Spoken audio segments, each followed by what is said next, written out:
Okay. Good morning. Thank you for participating in our remote meeting for the Environmental Justice Advisory Council meeting. We will do our best to facilitate a smooth meeting with public participation. We ask that everyone be patient as we navigate this together.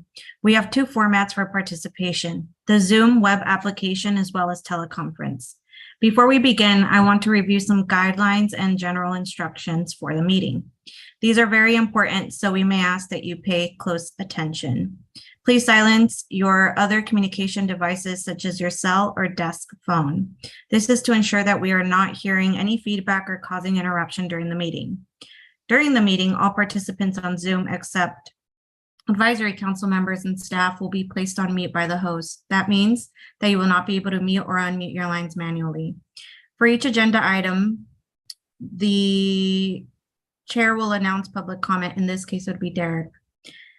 For those on Zoom, if you would like to make public comment on the Zoom screen, please click raise hand button. This will signal to the host that you would like to provide public comment and you will be added to the list. If you are using Zoom on your smartphone, please tap raise hand button on the bottom of the screen. For those calling in using the phone line only, you can dial *9 on your keypad to signal that you would like to comment. Your name will be called when it is your turn to comment and the host will unmute your line automatically. Please note, you can hang up or leave the Zoom meeting at any time. A little bit about decorum. Please adhere to the speaker time limit. Please treat others with courtesy and civility and respect the public meeting process. Rules prohibiting the use of signs or posters remain in effect for the video participation. Profanity, discriminatory comments, or obscene gestures is prohibited. Disorderly, unruly, or aggressive behavior that infringes upon the rights of others or disrupts the good working order of the meeting is also prohibited. Any violation of the above rules can result in your mic being muted, your video feed shut off, or you being dropped from the phone or Zoom meeting lines. Thanks, Derek. Thank you, Alicia. Reese, you want to do roll call? Yep. Pamela at City. Absent.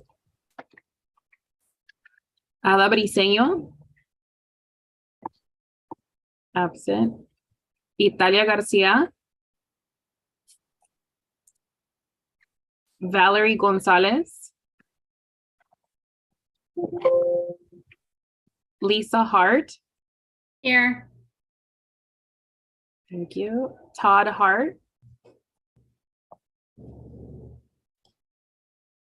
Absent. Eddie Marquez. Sounds like Eddie's just joining right now. Okay. Eddie? Eddie? Hey guys, I just joined. Sorry about that. I was having technical difficulties. Perfect. Teresa Martinez. Looks like Teresa's just joining.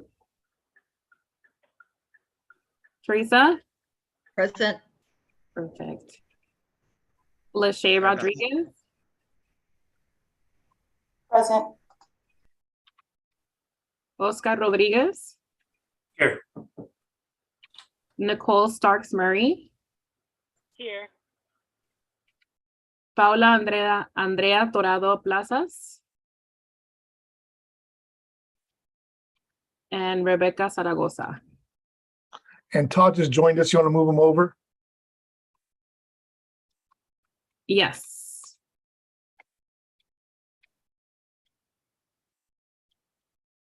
All right, you want to call him in or Todd Heibel.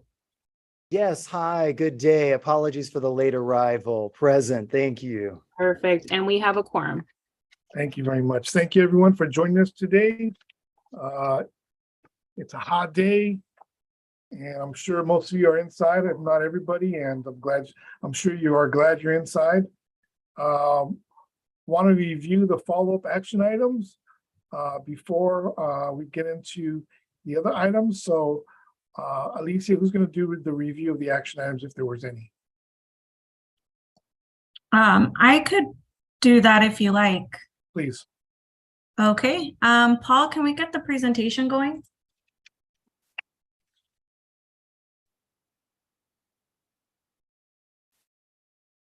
Perfect. So staff was to share the AQMP email address with the advisory council members, and that was shared to advisory council members in June. And we submitted the 8th annual environmental justice event details via email to you all with the agenda. So those are the 2 action items. Thank you very much, Alicia. So let's get into the next item. Item number 3, the approval of the meeting minutes from the June 1st, 2022 meeting. First of all, are there any suggested edits on that? Seeing none, let's move. Can I get a motion to approve those meeting minutes? Eddie Marquez, so move. Eddie moves it. Can I get a Second. second? Oscar seconds.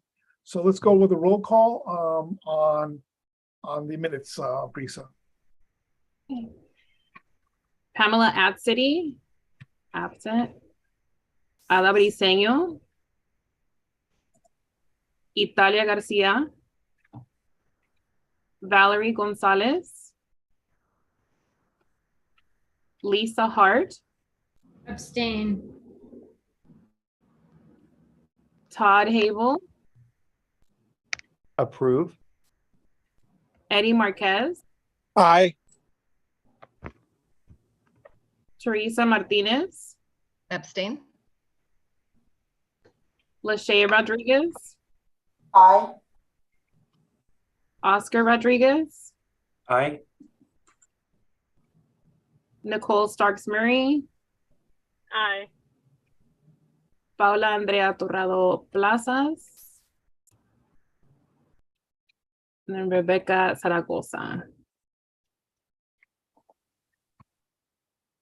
Total of 5, so the motion does not pass. I'm sorry, what was the count again, Brisa? 5. 5 what? 5 8? out of 13. 5 out of 13? Okay, so it does not pass. So, No, Derek, it does pass because the abstains don't count as any kind of a vote and you already have a quorum. So as long as you have the ayes, then you're okay. I'm gonna refer to the attorney at hand, Nick Sanchez. Nick, Yeah, I mean, we'll have to double check that. I'm not sure about that, but I mean, why don't we just do this? yeah, Why I don't we mean, typically I agree with the abstains. That's how we've done it, like in other hearing matters. But yeah, let me just double check on that. So there was, out of the 13, we had how many abstained? 2. 2. And how many people are here? We have quorum, we have 9. We have a total of 6 here. 6? How does that count? That's 7. Yeah, how do we even have a quorum of 6? Thought we had 7.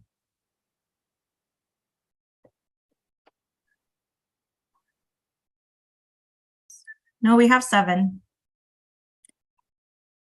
So we got 5 out of 7. So Nick will look into it before the end. I mean, yeah, I think if we had quorum and 5 out of 7, then yeah, we're fine. Okay, so it passes. Okay. All right, great. Thank you. Thank you, Eddie and Nick.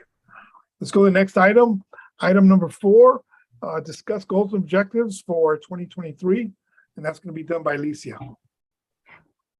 So good afternoon, everyone. It's nice to see everyone again.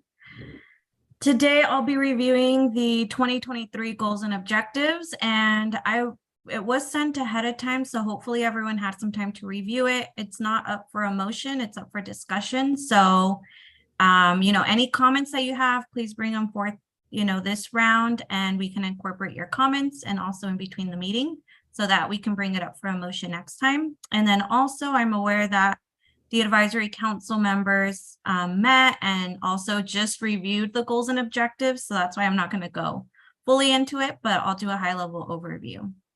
So just as a reminder for everyone, the mission of the advisory council is to provide input to ensure that EJCP programs are relevant and address the air quality concerns of all communities throughout South Coast AQMD's jurisdiction.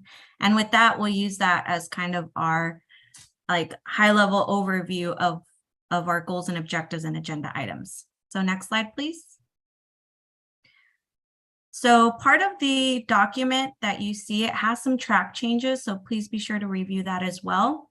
But it goes over the goals and objectives of the advisory council, and that is one component of the goals and objectives. And for this component, we didn't do any major changes. Those will remain the same unless advisory council members want to add anything.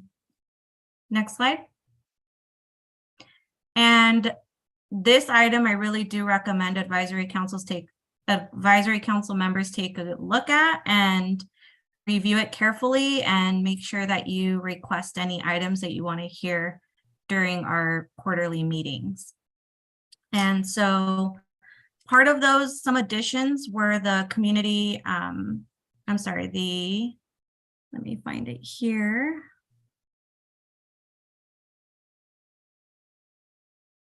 Part of that was the commercial lawn and garden program.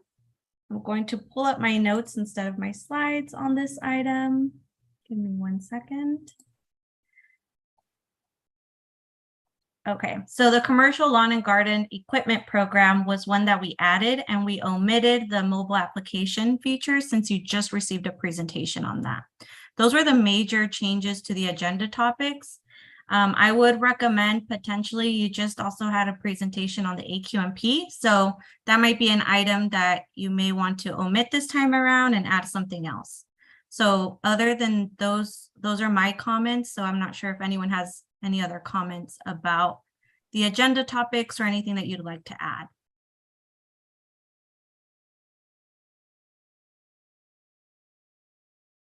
Okay, I don't see any hands raised. If you have any topics that you'd like to share with us, please send me an email.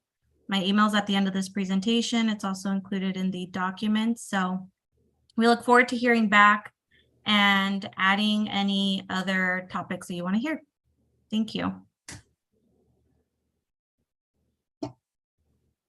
Thank you, Alicia. I know there was no questions, right, on that?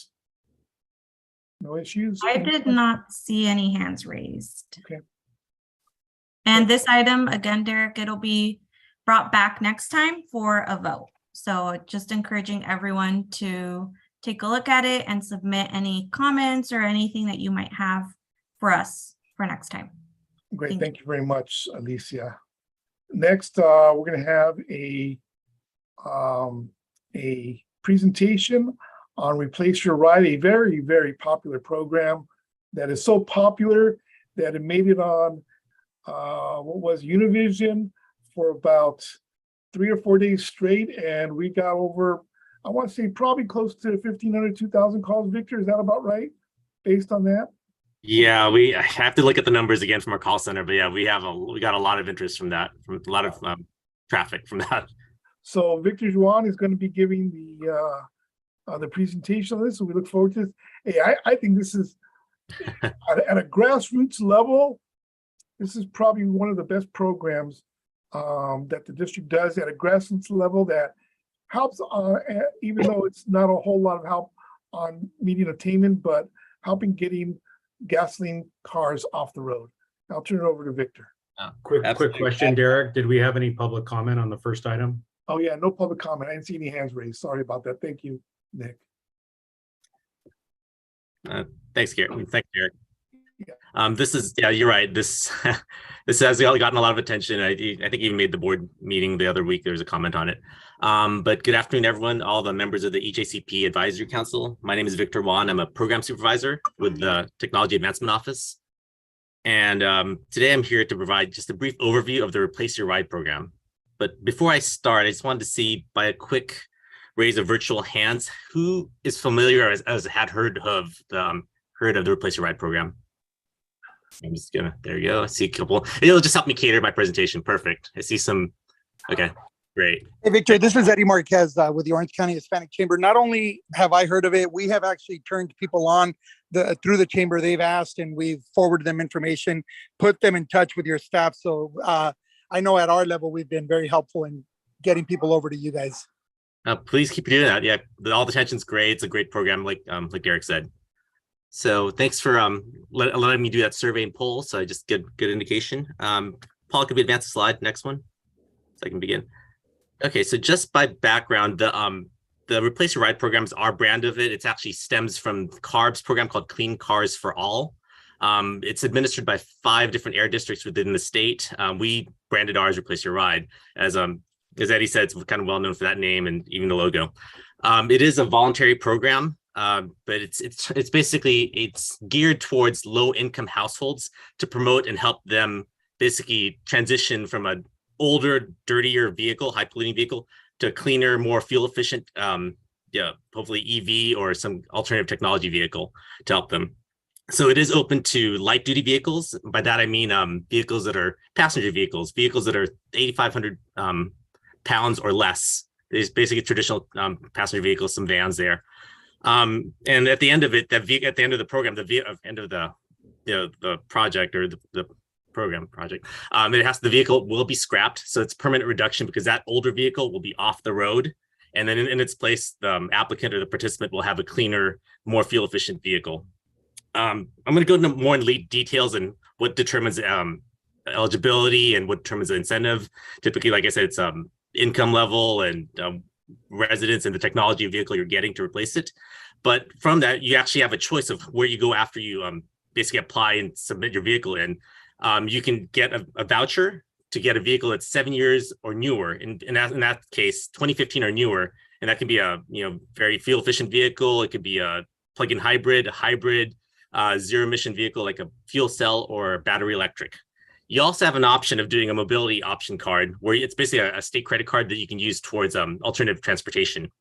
And recently we added this e-bike option where you can get up to $7,500 towards purchasing an e-bike after you submit your car and so your car gets scrapped in the end.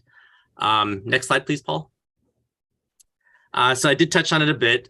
You'll see this a lot of our marketing materials out there.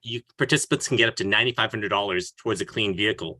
But I already kind of hinted at it. It's based on income. It's based on the technology vehicle you're getting, the difference between a conventional hybrid versus a plug-in hybrid or a battery electric. And also the residence, your zip code of residence, because that pertains to a CalEnviroscreen rating. And then there's actually a bump up in incentive. And I'll show that on a table. I'll feature that on a table later on in the presentation. So I just kind of hit on it. It's called a disadvantaged community is how CalEnviroscreen deems it. And based on that, if you reside in that particular zip code, it's identified as a DAC, you would actually get a bump up in the incentive. And this is actually, this program is available for the purchase of new vehicles, used vehicles, or it can actually be applied to the leasing of a new vehicle as well. And additionally, if you are purchasing an EV, an electric vehicle, you can get up to $2,000 towards the installation and purchase of that EV charger for your home. What I neglected to mention was that there are 50 participating dealerships that you could shop from. And the reason there's those 50 is that we have to get some documents from them, and also they have to be okay with the conditions of the program. Once a participant picks a car, they buy it, but then the dealership has to wait until we evaluate and review a lot of the documents, and then we disperse the funds to them, the incentive funds to them. And there are, as part of the state requirements, there's consumer protections. Our case managers are well versed in advising people of the car buyer's bill of rights, recalls, lemon laws, and they deal so much with these newer technology vehicles. They can work basically hands-on with the applicant and talk through them, the different options and the different incentives that are there. And again, with most of our programs, we have multilingual assistance. So we do have people that speak Spanish, Mandarin, Korean, a lot of languages where we can help potential applicants. Next slide, please. Can you click ahead, Paul, a couple times? So I'm just going to go through, if you can go through the list there. These are the eligibility requirements. I already said you have to meet the household income levels, and that's typically 400% of the federal poverty level. And I'll show a table on that. Basically, we have 3 income ranges, low being 225% of FPL or federal poverty level, 300%, and then 400%. And you have to have a valid California driver's license, and you have to own the vehicle. So if you, basically we have to own the vehicle for at least a year. So if you just received a vehicle like as a transfer a month ago, you have to basically wait another 11 months because you have to have that vehicle, the transfer date, and in your ownership within the last year. And again, this program is open to residents of the South Coast Air Base in Coachella Valley, which is basically the jurisdiction of the South Coast AQMD. The other requirement is that vehicle had to have been operating in California within the last 2 years. And we do that because obviously we want these permanent reductions to be taken off vehicles that were operating within the state. So after, like I said, at the end of the program, that vehicle will be scrapped and will be permanent reductions because that vehicle will no longer be on our California roads. And in its place will be that cleaner emitting vehicle. We do have a limitation where each household can only participate in this program once. Each IRS tax household can only participate once. And the vehicle that you are retiring, or we call the old vehicle, has to be at least 2007 or older. Typically, it'll say the state says 15 years, and that's why we're just putting 2007 date there. So if you have a vehicle that's newer than that, you can't wait, you can't participate in the program until your vehicle hits that 15-year mark. Next slide, please, Paul. So this program has been running since 2015, so we have a lot of stats. The state requires us to collect a lot of data on the vehicles being funded, the vehicles that are being retired. So I'm just going to run through a quick run of these. In the last 7 years, we've issued close to 9,000 vouchers, summing up to $71 million. Of that, when we can average from 2015, 60% of those vehicles were plug-in hybrid electric vehicles or zero emission vehicles. So again, zero emission being battery electric or fuel cell. And of those, in year 9,000, 93% lived in disadvantaged communities, as I mentioned with Count Virus Screen, and 89% of them were in that lowest income category. And again, information and statistics on the vehicles being retired. The average odometer reading when they were retired was about 179,000 miles. And the average model year for those vehicles retired is 2001. Conversely, on the replacement side, the average vehicle model year is 2016, and the most popular brands for plug-in hybrid were the Toyota Prius plug-in and the Chevy Bolt. And when the battery electric, again, on average, there's more selection to date now, but if you look at the average, the most popular brand for the battery electric was the Nissan Leaf. Next slide, please. So this is the income level I was talking about. So again, this represents 400% of FPL and lower. And again, based on your household size, that income level changes and goes up. And these numbers are updated annually as the levels go up every year. And you'll see this more in play in the next slide, which goes over how the incentives are figured out. Next slide, please, Paul. So this is our incentive program table. What you're seeing on the vertical axis is the income levels, low, moderate, above moderate, which is again 225, 300, and 400% of FPL. And on the horizontal axis, you're seeing the technology choice. So I'm going to take, for instance, the low income. Let's say I'm a low income household, and then I choose a plug-in hybrid. So that would land me is at $4,500 of incentive towards the purchase of a newer vehicle, right? But if I happen to live in what's deemed a disadvantaged community by Count Virus Screen, that number jumps up to $9,500. So that's where you get the number when we say you can get up to $9,500 in incentive amounts. And if you look at the far right column, that's basically the e-mobility option or the e-bike. It's a flat rate of $7,500. Next slide, Paul. And this is just the running again. The program has been running since 2015. It just shows the various vehicle choices people have made in the past years. Obviously, it favors the plug-in hybrids and the the hybrid electric vehicles as well. There is a little bit of a dip in 2021 due to some funding issues. We actually stopped receiving applications for a few months, but we reopened in May. So we're back at going full steam towards helping the low-income communities, low-income households get newer, more fuel-efficient, cleaner vehicles. And next slide, Paul, I believe it's my conclusion slide. So that concludes my presentation, and I'm available for questions should the council have any. Victor, thank you very much. Just real quick, Yeah. on the total income, is that adjusted gross income or is that just gross income? You got it. It's adjusted gross income. Okay, and then the last one is on the e-bike. You said they get up to $7,500. Yep. How much does an e-bike cost? So that's a good question. I'm learning a lot about e-bikes recently.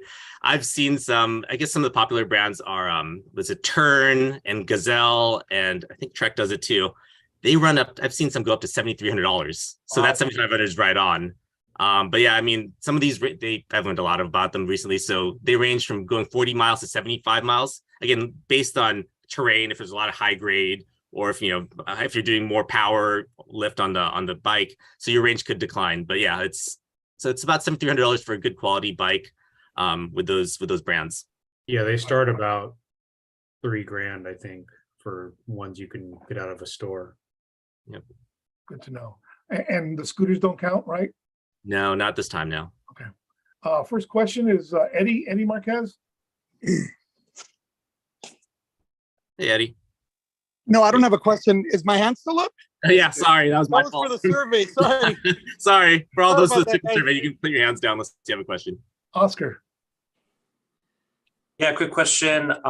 So once you get this program, can you also qualify for other programs that the state has? That is a good question. So there is a program like CVRP, California Vehicle Rebate Program. You can, it's called stacking funds. So you can stack those programs, yes. And additionally, there's programs that are outside the scope of the state, kind of SCE. I think Southern California Edison currently is giving, if you're a customer of them, they give you, I don't know, up to $1,000 somewhere in there for if you purchase a vehicle, and you can also get those dollars as well. Hey, Victor, and the CVRP, how much is that up to? I don't know because that's not my program, but it ranges depending on the age of the vehicle, depending on like it's versus a Nissan versus a Toyota versus a Tesla. And then I think it depends on if they've exhausted certain funds based on the brand, they would no longer get money for that. So yeah, I'm not an expert on it. I have a rough idea of it, but that's pretty much it. I see Todd nodding his head, so I think I'm on the right track.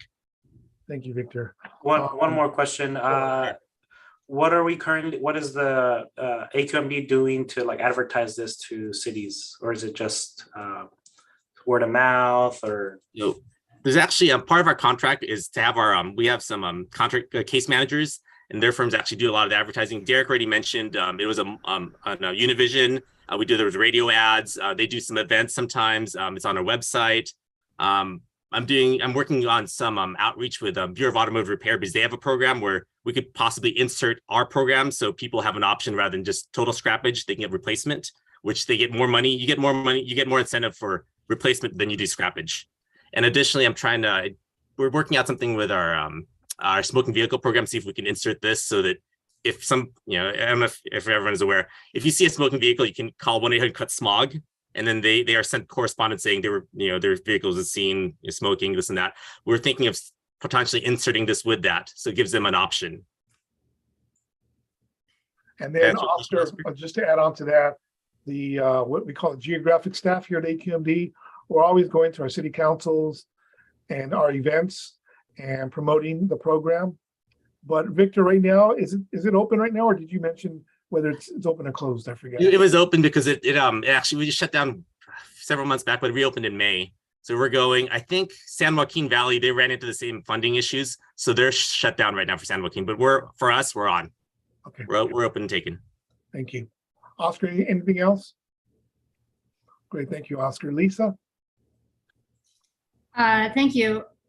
I really tried to work with this program. We had a grant, as I've mentioned before, with Department of Water and Power to promote electric vehicles, and I was really excited about promoting this program. But I think for the duration of the time I had the grant, you guys had used up your funding. And so there, in effect, was no program and no availability to anybody. And that happened to many programs during that year. This is the first real year of COVID. So by the end of the year, all of the incentives I've been promoting were not available to anybody. Not all of them, but most of them, and the important ones. So I never did figure out how that happens with CARB and why that happens and how that can be prevented and what we can do about that. Because it's hard when the community is waiting for or is aware of something, but then they can't avail themselves of it. It's like you do the education to create the demand, and then you can't provide the supply. I'm sure you are aware. So anyway, it's unfortunate, and it really hurts the whole movement to cleaner vehicles. So I'd love your thoughts on all of that. Yeah, I mean, honestly, I know, yeah, you're right. There's some of it was funding because we do get disbursement from CARB. So typically, and I'm probably not the most informed person on this topic, but typically we do get a lump sum grant. So we're awarded, let's say, $28 million, but within their contract, they allocate the disbursements done in a schedule based on meeting certain milestones and certain goals, and that's where it comes in. So what you're absolutely correct. There is a little bit of delay sometimes where the funding, they haven't quite dispersed the funding to us, so we have no funds to basically fund the program. Typically, we try to get ahead of it just to plan ahead and make sure that, you know, we're reaching out to CARB and letting them know the need. And I think CARB is more aware nowadays, obviously with us shutting down for a little bit and now San Joaquin shutting down for a little bit, they're more aware of it. I mean, we're doing our best to plan around it, and there's some slight things we can do with the funding, but a lot of it depends on getting the funding from CARB because they have obviously the bulk of the funding coming through. So the best, like I said, we've learned, I think they've learned from it, we've learned from it, and we're just trying to plan ahead and hopefully we won't have another system shutdown like we did where we had to stop. I think we were still receiving applications, putting on a wait list, but basically we weren't like processing as much because, you know, obviously we couldn't pretend like the money was there when we didn't know what is coming in. So it's more of a fiscal thing, but we are definitely planning, and we're planning ahead to make sure that doesn't happen again. But does planning, sorry to push a little, but does planning mean promoting it less so you have less demand? I mean, it's a great problem to have, and it means you're doing your job getting the word out. So so yeah, I don't really know what planning to make sure it doesn't happen again really means, or if that's a good thing. I think monitoring it ahead and just communicating better with CARB. You're right. That is an option if we promoted it a little less, maybe if it's on the radio, but obviously that's not something we want to do, right? We want to get the word out there. Because like I said, I mean, when I did the polling, I thought maybe half of the people that I asked raised their hand. So obviously we want to get more people to know about it. It's there. You get the word out because obviously this does help. I mean, the governor just signed his CARB passed that rule that obviously no more sale of gasoline vehicles in 2035. So obviously there's a lot to it that we're trying to promote. Any other questions, Lisa? No, thank you. Thank you very much. Professor Heibel. You're muted, sir. You're muted. Like, I swear, I'm such a rookie at this. Now, I've only been doing this for how long? Since 20, no. Anyway, sorry. Thank you. So thank you for the great presentation, Victor, and the great follow-up questions, Oscar and Lisa. And mine kind of dovetails with that. So yeah, it was spot on. You had mentioned the 2035, the executive order, the transition to zero emission vehicles. The governor's order and CARB. How do you foresee that changing this program, or will it change this now that the state is going to transition soon? Yeah, I mean, a lot of them trying to see how. It's funny if you look at. I mean, obviously there's arguments about the infrastructure and everything else. I mean, the IPER from the California Energy Commission trying to see how much energy there is in the grid, how feasible it is, where we are. So a lot of things there. I think. Offhand, I know the demand for electric vehicles will go up. I mean, obviously, even right now because gas prices are high. But I honestly, what happens is when we do new grants and things, there's conditions that are adjusted and changed to modify to fit what they're seeing ahead as they're predicting it. So I think we're going to see it a lot there because at the end of the day, we're administering it, but it is their funds, it is their program. We're administering for them. So I think that's part of it. It's a lot of it. I mean, just trying to see, what the availability is. Inventory right now, we're seeing a really low inventory, which is affecting a lot because when you have low inventory, the prices are marked up. And the idea is we don't. some of the consumer protections we afford is we look at the interest rates, make sure that certain rates don't go too high as far as loans. We also advocate, our case managers, and we tell applicants to check their credit unions, look for the lowest rate loans that they can. Obviously, we don't want any usury type things we're taking advantage of. But yeah, it's hard to predict right now because of the inventory shortage. But I do see, yeah, you're right. As we get closer to that, its availability, what will that push OEMs to do? Well, OEMs, because they don't want to get penalized $20,000 per car, will they drop the price? Or what will they do? Will they make a lower range vehicle, right? I mean, things of that nature. I don't have a concrete answer for you, but those are all the things in my thought stream when you ask that question. Todd, I think one of the biggest challenges that's going to be out there is obviously climate change is happening. We're seeing it right now. We're seeing these extended heat waves, and we're hearing, and they're asking us to cut down on our electricity. And especially at nighttime from 4 to 9 o'clock or whatever it is, that's when people get home. And for those, if we don't have enough electricity right now to, just cool our homes, what's going to happen when all these new electric cars, and don't get me wrong, I'm all for zero emission, but what's going to happen when we get all these new cars by 2035, got to be on the road, right? And we don't have the infrastructure.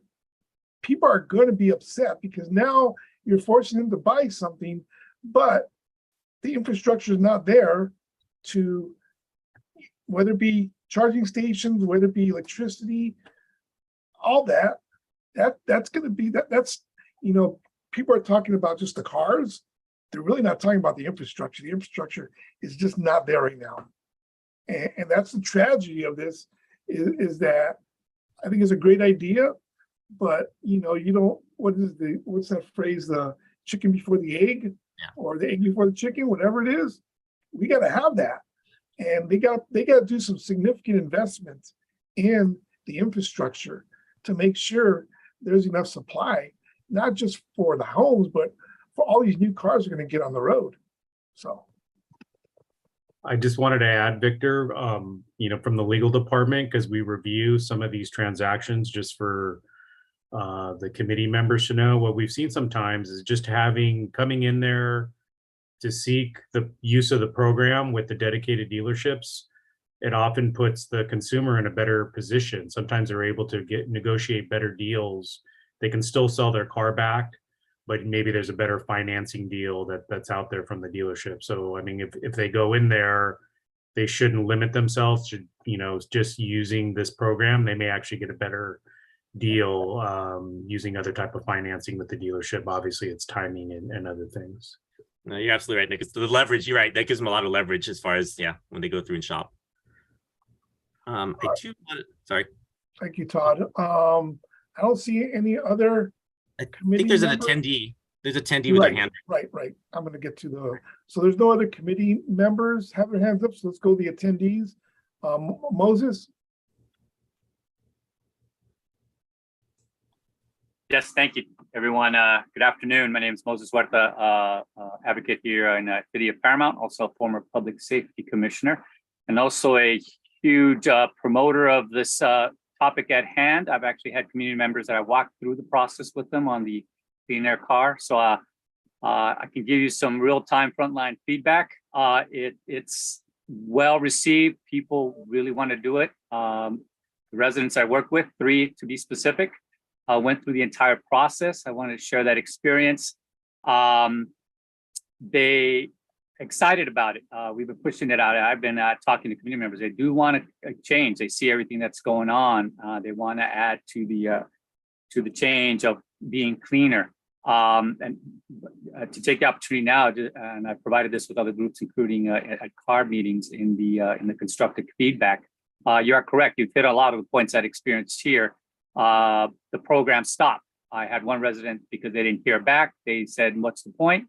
I don't want to wait. I need a car now." Also, the funding, yes, one resident did get the approval, but in going and looking, the cost, you're correct. When they start looking at some of the approved dealerships, one of this specific resident had, their car was already paid off. Oh, now I'm going to look at getting a car payment. I'm not going to be able to afford that. So adding those initial incentives. Thank you for actually adding, that was part of my question as well. In the other state programs that can be utilized to offset, for this community member that is in the process still looking now, falls into the environmental justice community. So they are in that percentage that can get those extra funding. So if we can get that dialed in, the participation and drop off will be minimal to non-existent. You will get so much more buy-in, because as you know, the group that you're targeting here especially have those older vehicles that we want to get off the road. So that's what I'm experiencing right now. Also, expanding the inventory search. As you know, locally within the district, yes, most are looking, but the dealerships that were provided have, because of the demand, and it's great. I think that's what we want. But expanding the search wider, maybe statewide or even out of state, if we can find the inventory, they can bring it in to have that choice is good to get the vehicle off the road quicker. And I agree with Derek. You know, also the other point is the infrastructure. In one of the member here in the city of Paramount, she's about 2 miles away from a public charging station. convenience of it. And then also to get through the whole process of upgrading her home to adding the charging station and not having. So that's the other cost I went through. So give her the hesitation. Do I want to continue, even though she went through the whole process of getting approved? Now, do I want this extra hassle? So I want to give you guys that insight. I'm rooting for this program. I'm going to sell it as much because it is great. I got to tell you, the feedback I got and walking through this experience has been fruitful. So I wanted to share that with you. And I've been, as much as I can scream at the other, I've attended CARB meetings as well. We need, the support. We got to coordinate because the people are interested. They want to do the right thing, and getting these older cars off the road and converting over. It's already a game changer. And the e-bikes was a great addition as well. Some college students were interested. They didn't know that they can do that. So that if we can continue that option as well would be great. Sorry, I'm trying to dump out because I want to be consistent with the time as well with the board's time. But I just wanted to share that with you from the front line that it's a great program, and just in that constructive feedback, if we can dial in those issues that we've identified here and getting the community to go in. If I may, one real quick, I know the one of the big hassles, if I may use that term, is the emissions testing. Two of the residents had to pay to go get the test done to the qualifying, and they said they didn't qualify because it looked pretty good, but then they went to the headquarters and did the process there, and they were to qualify the testing. So there's that little pinch at saying, oh, well, why'd I have to pay if I didn't qualify in that time? But I went to the free testing at the AQMD headquarters and I did pass. So I just wanted to share that with you because these points of concern or barriers to continue this person go through that path. But other than that, thank you. I'm sorry, I'm dumping a lot to you because I'm excited about this program, and I want to share that with you from hands-on experience. That it's great, and from my point of view, I'm supporting it as much as I can on the community level, and also as a community advocate and all the important meetings to continue this going. Thank you guys for letting me dump on you, but I appreciate you having this conversation. No, I appreciate that, Moses. Derek can actually just address something really. He brought something up. The emissions test was a hindrance. So what actually we just adjusted the policy. We cleared it with CARB. So starting I think July, we are no longer using the emission test. So as long as the vehicle is 15 years or older, they'll be fine without it. So it's just if they applied prior to that, they fall under the previous policy. But if they applied after July, then the emission test is not an issue anymore. Oh, that's excellent. Actually, two of the other residents I'm working with have that. So if they can fall in that group, perfect. The one, thank you for that update. That's a positive. Thank you, Moses. Moses, you know what you did. And my staff knows I talk a lot, but there was one other thing that you brought up that it kind of reminded me about something. And I know, Moses, you listen to our board meetings because I see your name up on the board as an attendee. But one of our governing board members, I think it was the chair, actually said that, it's going to cost some people more to change out their, if they need to upgrade their panel at their homes, if they want to add a charger at their home, whether it be having to upgrade just for a 110, but especially if they want to jump up to a 220. And then because depending on their neighborhood, their what do you call those? Their transformers may not be able to handle it. So now they have to upgrade the transformer, and it could cost literally tens of thousands of dollars to upgrade. And that's, some of the concern that, he expressed, and I think rightfully so, is that people just have to be aware that sometimes you're going to need to upgrade your electricity power at the house if you do buy one. But I appreciate that, and I'll stop talking. And if there's no other questions, I see there's a panelist. Pamela, you have your hand up. I'm sorry, I didn't call on you earlier. This is just a question I just thought of just a second ago. Here, I'm with the Moronga Band of Mission Indians in the Riverside County area, specifically in Banning. And we've got tons of charging stations, and we're trying to develop some kind of program with our tribal members, to encourage them to go electric. So this is a great program. But maybe, is there some kind of program that maybe you can probably pair with that, that promotes like maybe solar panels, so that we could offset that, the rolling blackouts and allow the tribe to, or other communities to, have, designated electricity for these specific vehicles, so it's not burdening the already electricity uses on, AC in their houses or running their laundry, from that 4 to 9 period. Just, I don't know, is there some kind of other programs that we could try to pair it with, maybe with a solar programming? So I don't know on our end, because obviously this is a mobile source type program just for its technology advancement there. I mean, a solar panel system, if you're looking, that's going to produce far more energy than you would use to charge your vehicle. I mean, that's more of like a housing type element. I know, kind of outside this, I know there's a lot of new general plans and things of cities where they require to install solar and things, or solar ready. But yeah, not really paired for this, because for the matter that a solar panel system makes far more electricity than you would need to charge this vehicle. That's more for the house as a whole. I mean, obviously you could pair it, and it is a good pairing, especially if you have solar and you have battery, and obviously you're charging and everything you're using is basically all from the sun, and without pulling from the grid. But yeah, we don't have anything like that currently, because like I said, a solar like a house residential system might be 6 kilowatts, and that's way more of a rate of solar power generation than you need for your car. So Pamela, I think what you should do is probably go to the California Energy Commission to see if they have any programs. Additionally, the Edison Company, if you live in Edison territory, they may have some. But as far as we know, we're not sure if there are any others. Oh, I see another question. Yeah, Nicole? Hi. So I just wanted to say too, as we're championing, what a great presentation and innovation, all that is so very important in our world today, conservation.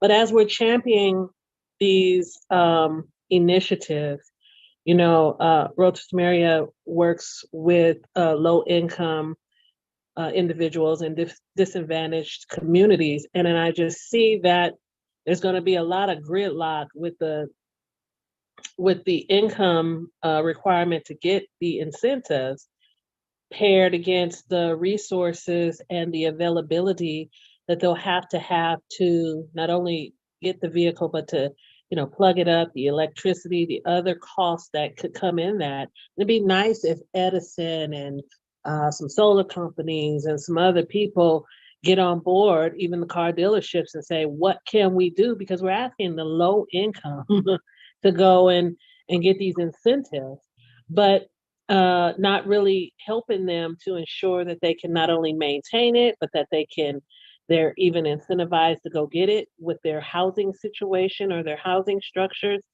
And so I think the thought of this is awesome. I just think it needs a little bit more planning across the board so that we can touch those gap areas, because we're not going to see a high utilization of this if we don't consider the latter. And so I just thought it was an awesome presentation. And I just think we have to, like I said, champion other organizations that could come and be a part of incentivizing this program. I know Edison put out there for low incomes individuals in communities that if they needed because of the rolling blackouts and things of that nature, if they had a person or a need for a generator, that those were given for free to low income households. So I think we have the resources that we can pull together to make this an awesome program for those who would meet the income guidelines. But I think it's far from getting there, and you may find that people are not able to utilize them because of that. So I just wanted to add that. Thank you, Nicole. Eddie? Yes, and in echoing in what Nicole just said, having spent 15 years with Edison in public affairs, I'm no longer with Edison, so I don't speak for Edison, but Nicole's point and your point, Derek, in terms of infrastructure, unless you make it very easy for the low income tiered people, they're not going to do it. Right. The data showed that if it required a little bit of money or if it required too much on their end, it just wasn't going to happen. It has to be free generators. It has to be free supplies. It has to be free because it's just too hard. And then right now with inflation, right, even though it's on paper, inflation is 8%, it's really like 45%. So it's just really hard. And it ends up, all of these great altruistic policies end up being regressive. Lastly, to your point about infrastructure, Derek, I had this discussion the other day with a member, and I told him, I said, look, you're mandating electric, and that's great, electric vehicles by 2035. I said, but now you don't have the infrastructure, and you're going to require all of this new electrical output. I said, so you're getting rid of fossil fuels, but now you have electric on the other side. And he said, one step at a time, Eddie. And I said, I get it. But in the meantime, it's on the backs of everybody else. And the last time I checked, like I said, it's been a while. It's been about 5 years that I was with Edison. But the portfolio at that point was 30% renewable, which is wind and solar, 30% natural gas, 30% water, 10% nuclear. Well, as you all know, San Onofre went offline about 4 years ago. That's gone. The only one left is Diablo Canyon, and it took Governor Newsom to keep it online. So in terms of power, solar and wind is just not going to be enough for this. So Derek, I have to tell you, representing the business community, even though we have a conscience, I'm heartened to hear you address the challenges because we all want this to be a better place, but we also have to think very, very, very hard and ask ourselves, are we going to be able to meet those mandates? And sorry for going so long. Over. It's okay, Eddie. You're all good. It's all good. All right. Seeing no others. Hey, Derek. Victor, go ahead. I'm just asking, can I do a plug for an event? We're not putting it on, we're hosting it, but it's germane to this whole conversation about electronic vehicles. Do you mind if I do that? I'll go right ahead. All right. On September 24th at our headquarters in Diamond Bar, we're holding, the Electric Vehicle Association of Southern California is holding an Electric Drive Week. It's a national event that different cities and different municipalities hold, but they're using our headquarters as a host on the 24th from 10 to 2. So they're going to have vendors there that has charging, charge point, other equipment. Some of the rebates, I'll Replace Your Ride will be there, and some other, they might have, they'll have some dealerships with test drives and also a ride and drive with people that have electric vehicles. So it's just, again, germane to this conversation about electric vehicles. So it gives you an opportunity to learn a little bit more. So I'm just throwing that out there if anyone wants. Thank you, Victor. Welcome. So the next presentation is going to be by Lachey Rodriguez, and she's going to be talking about the Orange County sustainability efforts at John Wayne Airport. I just want to plug John Wayne Airport real quick. If you're flying international, that's where you want to fly into when you're coming back, because going through customs is about, for me, it was a 5-minute experience, and it was just absolutely wonderful, better than LAX. Anyways, Lachey, go ahead. Thanks for that. Good afternoon, everybody. As you said, I'm Lachey Rodriguez. I am actually Chief of Staff to Orange County Supervisor and Chafee, and I will be giving an update on what the county is doing as far as sustainability. As far as some quick facts, the County of Orange is the 6th largest county in the U.S. It is the 3rd largest in the state of California. It has 3.1 residents and 34 cities. The County of Orange as a local government has over 22 agencies and departments in which it works with. And so I'd like to highlight first, actually, the Orange County Transportation Authority. I think we all know by nature, most transportation is looking to reduce carbon emissions by increasing ridership and taking cars off the road. And Orange County Transportation Authority does this by supporting the College Pass program with all the local colleges providing free rides to college students, as well as the Measure M that was set forth a few years back, which is now funding the streetcar. It's 4.1 miles of street, obviously, connecting from Santa Ana Transportation Center to the Harbor Boulevard and Garden Grove. And this will improve, obviously, the air quality, ease congestion, and provide high-frequency transit, and of course, enhance transit connectivity. Additionally, in 2016, Transportation Authority was also the first one to have a fuel cell electric bus fleet, and is right now already currently in the process of changing its entire fleet to 100% electric. It currently has 20 emission buses right now. 10 of them are hydrogen, 10 of them are electric. And it actually has the nation's largest hydrogen fuel station with 18,000 gallon fuel capacity, which is sellable to about 100 buses. It continues to support a lot of these efforts by using its shuttle system that is now that is now going on hydrogen, and its current fleet right now is 100% clean natural gas. So there's just a few highlights of what the Orange County Transportation Authority is doing. Additionally, I'd like to go right into public works. That's another one as it manages operations, maintenance, infrastructure, as well as construction and environmental resources. Currently, as we currently are in a move, the county is consolidating a lot of its buildings into one location. And so with that plan, they've implemented $1.5 million to make sure that the lighting and the mechanical systems not only meet, but also exceed the Title 24 Energy Code compliance. This has projected cost savings of over $240,000 a year. And it reduces the county's carbon footprint by 1,800 metric tons. We're obviously looking to, as a county as a whole, is to continue to push for complete sustainability and zero emissions in all aspects by 2035. And so we've developed a capital improvement plan so that as we have our fleet services, like which are about 40 vehicles right now, we're in the moment of transitioning those to all electric vehicles.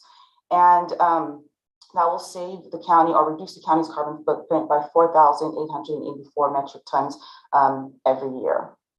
Now, speaking of John Wayne Airport, one of my favorites as well, I like to fly out of there too. It has some great aspects, but it's actually pretty forward thinking as far as creating its sustainability. It's one of the first airports in the country to provide air conditioning and electrical power to passenger loading bridges and auxiliary aircraft to turn their engines off and to conserve energy. And that supports the ground equipment, which greatly reduces greenhouse gas emissions. In 2011, John Wayne received an award from the Orange County Business Council because they inserted a central utility station, and it's a plant that essentially operates the entire airport. So it's totally sustainable on its own power plant that's right there on site. Some of the lighting things that they changed was changing out their fluorescent lighting and putting in LED lights, as well as looking at more infrastructure changes so they can get more natural light, further reducing our electrical capacity. And they've also prepared a climate action plan so that by 2035 we can completely be part of the state's plan to be fully sustainable. Right now, since we've implemented the plan, we've reduced our baseline of 2.27 kilograms of carbon per passenger to 1.25, and this will continue to be reduced down to zero by the time we get to 2030. John Wayne is also working on installing solar panels and storage battery units in its parking structure, and has installed more electric stations for electric vehicles, so we can encourage those riders to come and leave their car there while get it charged, while they can go get on a flight. Let me see. Oh yes, and they also have their shuttle system that takes you from the airport onto other locations, and those are currently on clean natural gas, and those are also being turned out so they can be completely electric. And we plan to have that done by 2030, so that we will have a lower greenhouse gas emission of 247 metric tons per year, which is very, very outstanding, I believe.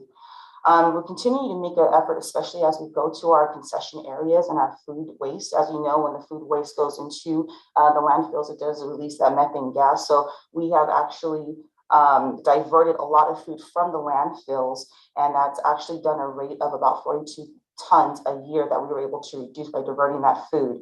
And it reduces our greenhouse natural gases by 527 metric tons on that.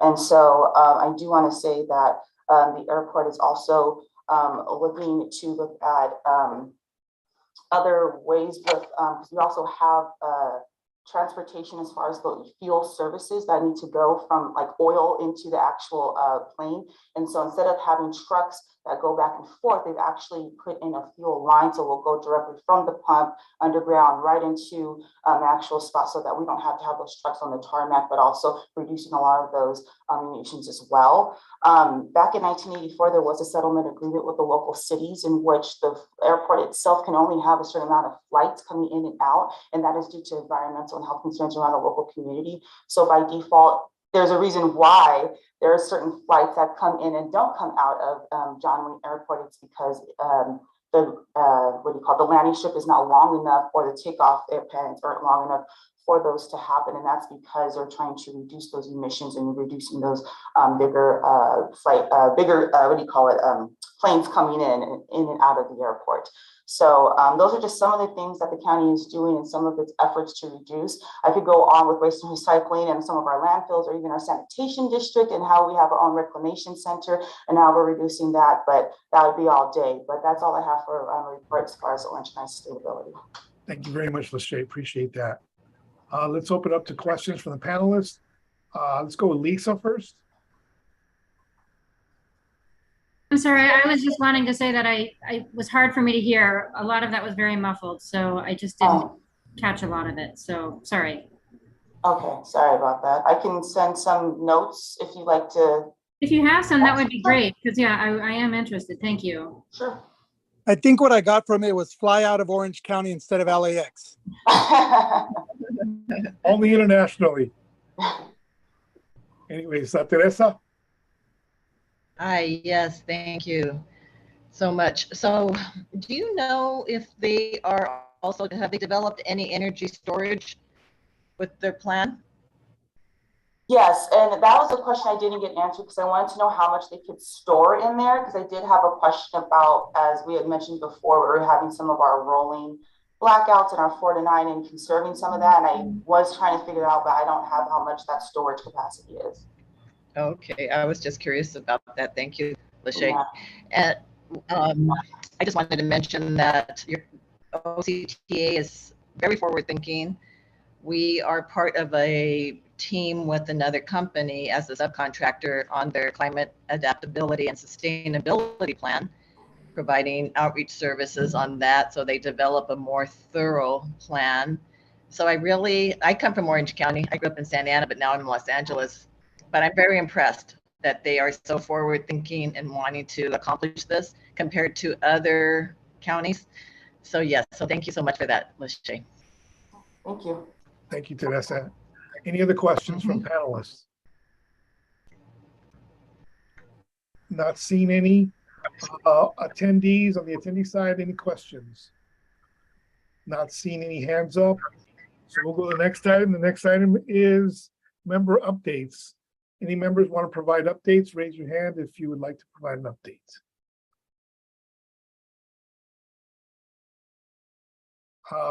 Teresa, your hand is still up. Is that, you want to take it down or you have an update? Oh, sorry, I didn't lower it. Okay. Thank you. Let's go with Todd. Hi, yeah, thank you. And Lachey, a great presentation. I was just going to say kudos on the Arctic station. I actually talk about that with our students in our transportation geography section. So so thank you for that. So just really quickly, I'm just saying, looking forward to next week's EJ conference. I'm excited to be a panelist. I know my colleague, Mary Valdemar, which many of you know, she's on our various AB 617 steering committees. She will also be presenting, and I'm kind of presenting on her behalf. And I asked Mary, is it okay if I mention a few things? So just a couple of things that we're doing here on the San Bernardino Valley College campus and in our community in San Bernardino is Mary and others. Mary Valdemar, my colleague from San Bernardino Valley College, is working on K through 12 curriculum with an environmental justice focus on air quality and air quality monitoring. And there's also a specific link to tribal lands and native rights as well. And so I'm excited to look forward to see her work on that come to fruition. Some of this does intersect with what AQMD is doing with its CAPES program, and it's also some of its K through 12 outreach. So I'm excited about that curriculum. So thanks for letting me present.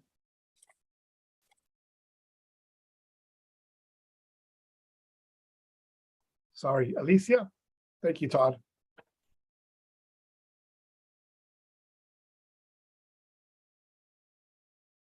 Alicia, you have your hand up? Sorry. Yes, I couldn't unmute. Just want to echo Todd. He'll be participating as a participant, as a panelist in our EJ conference, but I also wanted to highlight some of our speakers this year in case you're not aware. We have a conversation with the California Attorney General, Rob Bonta. We also have the keynote speaker is US EPA Region 9 Administrator, Martha Guzman. So we're very excited about our speakers. The two breakout sessions, the first one, they run concurrently, but they're both recorded. First one is building the road to a zero emissions future. And the second is community air monitoring. And that's the one that Todd will be in. So it's from 9 to 12. Again, it is recorded, but we encourage you to sign up and obtain the information on Whova and join us live. There are discussion boards. We have over 500 people registered. We still need your help with outreach. We want to get the word out, but you can network internally through Whova. So we really encourage you to sign up. We look forward to seeing you there. And contact me if you have any questions. And we did send the flyer out, but if you need me to send it out again, just let me know. And yeah, thank you. Thank you, Alicia. Any other member updates? Don't see any hands up. Eric, Yes. can we take roll call again for the minutes? All right, let's go back to, before I go to number 8, let's go back to item number 3. I think we have I thought we passed it already. Didn't we pass the minutes? Yeah, we already passed the We minutes. did? Oh, okay, Yeah. just making sure. We did, yeah. Let's go to item number 8, which is other business. Is there any other business people would like to bring up? Seeing none, go to public comments. Any of the attendees, public comment time? Not seen any. That takes us to the end of the agenda. Our next meeting is going to be Wednesday, December 7th, which is an interesting day because I believe that's Pearl Harbor Day at 12 o'clock.